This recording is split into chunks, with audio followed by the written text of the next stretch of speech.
Right, Irish families have joined a European alliance formed to ratchet up the fight for adequate, as it's described, state support for the hundreds of children who developed a chronic sleep disorder after receiving a swine flu vaccination. To discuss this, Mary Fitzpatrick, chairperson of Sound, joins us on the programme now. Now, we do have Mary Fitzpatrick, the chairperson of Sound, on the phone with us. Mary, good afternoon.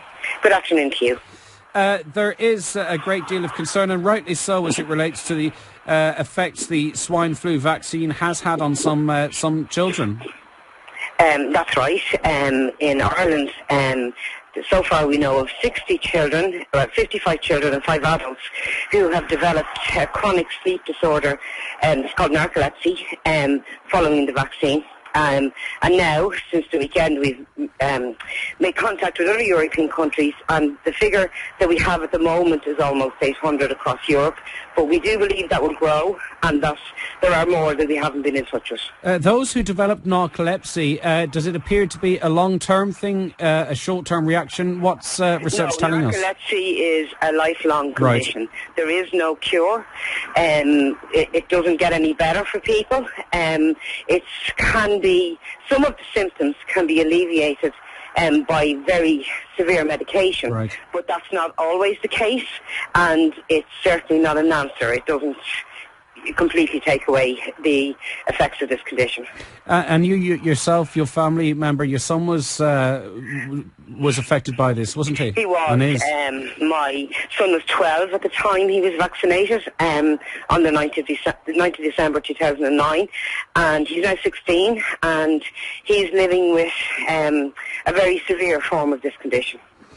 Has it been recognised, the link between narcolepsy and the swine flu vaccination? Yes, it has.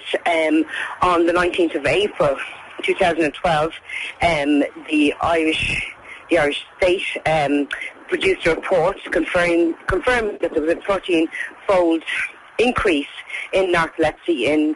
At the time, they were saying young people under 20 years of age when they were vaccinated, but, it now looks like this did happen to adults as well. But across Europe, that would mirror the results of other European reports. So, yes, the link is there.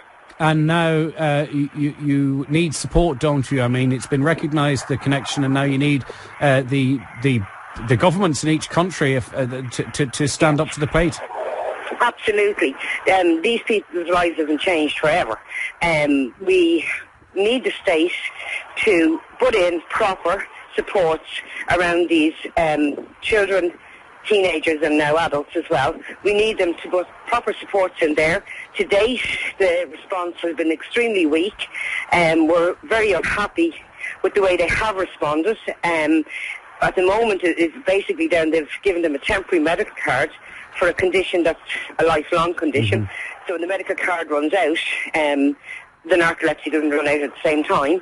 And they have put in some educational support, but that's very inconsistent across the country. And there's families really struggling badly with this, and watching their children's lives damaged. What responsibility do the developers, the makers, the suppliers of this vaccine have, do you believe? Well, each European state indemnified the manufacturers. So, that they're covered. So that's by default, is it, Mary? No, they indemnified them at the time the vaccine was produced.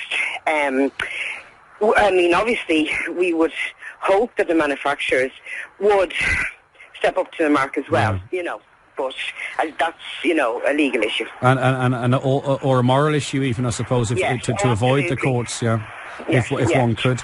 And how far do you, now that this is Europe-wide, you've made connections with other countries, do you believe that strengthens your voice? Oh, absolutely. That was something we felt very strongly at the weekend. We were invited by the Swedish support group to this conference. There was representatives of Sweden, Finland, Norway, the UK and Ireland there.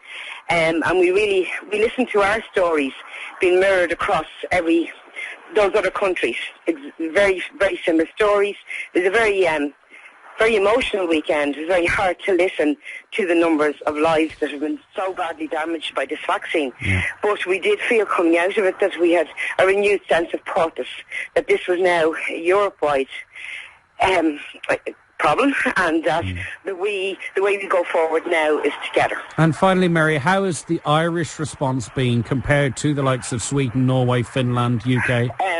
Although no state is particularly happy with the way, none of the groups are happy with the way their governments have responded so far, the Irish response has been very weak compared to other countries. And Mary, just a text before I let you go, a caller's concerned, have you heard of the tablet used to treat swine flu causing any of the development of narcolepsy? I haven't, I'm not aware of that. No, it's not something I would have come across.